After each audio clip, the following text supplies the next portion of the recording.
When Jacob saw that there was grain in Egypt, Jacob said to his sons, "Why do you look at one another?"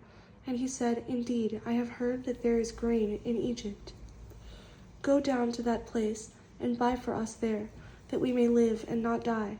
So Joseph's 10 brothers went down to buy grain in Egypt. But Jacob did not send Joseph's brother Benjamin with his brothers, for he said, lest some calamity befall him. And the sons of Israel went to buy grain among those who journeyed, for the famine was in the land of Canaan. Now Joseph was governor over the land, and it was he who sold to all the people of the land. And Joseph's brothers came and bowed down before him with their faces to the earth. Joseph saw his brothers and recognized them, but he acted as a stranger to them and spoke roughly to them. Then he said to them, "Where do you come from?"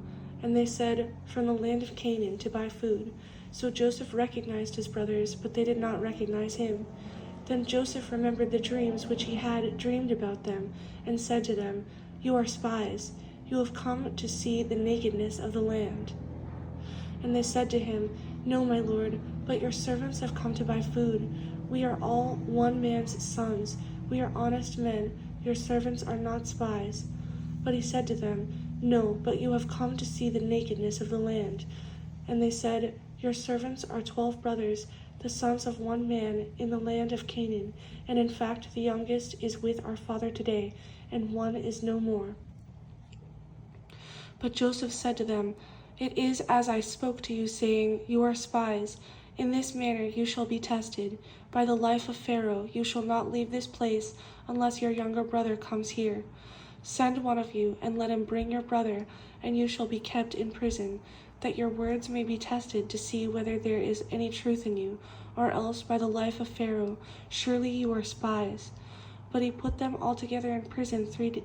So he put them all together in prison 3 days.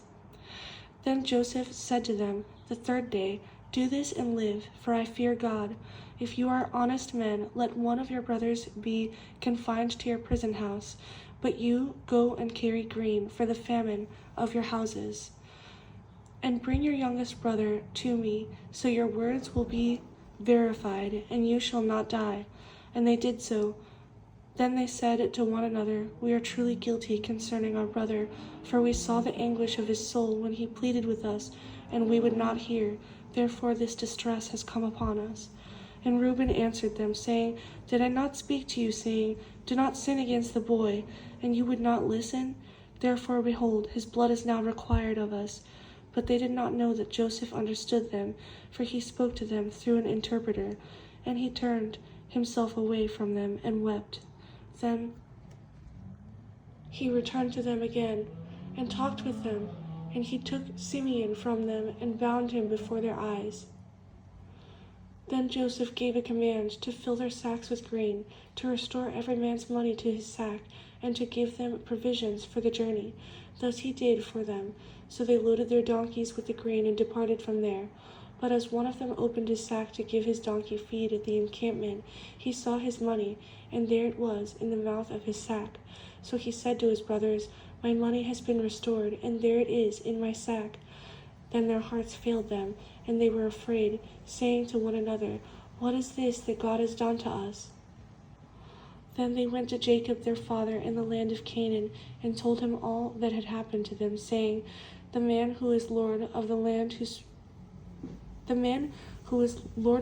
spoke roughly to us, and took us for spies of the country. But we said to him, "We are honest men. We are not spies. We are 12 brothers, sons of our father. One is no more, and the youngest is with our father this day in the land of Canaan." Then the man, the lord of the country, said to us, "By this I will know that you are honest men. Leave one of your brothers here with me. Take food for the famine of your households, and be gone.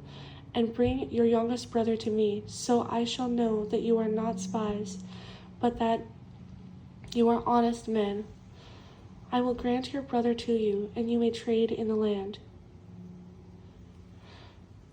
Then it happened, as they emptied their sacks, that surprisingly each man's bundle of money was in his sack, And when they and their father saw the bundles of money, they were afraid. And Jacob their father said to them, You have bereaved me. Joseph is no more. Simeon is no more. And you want to take Benjamin. All these things are against me.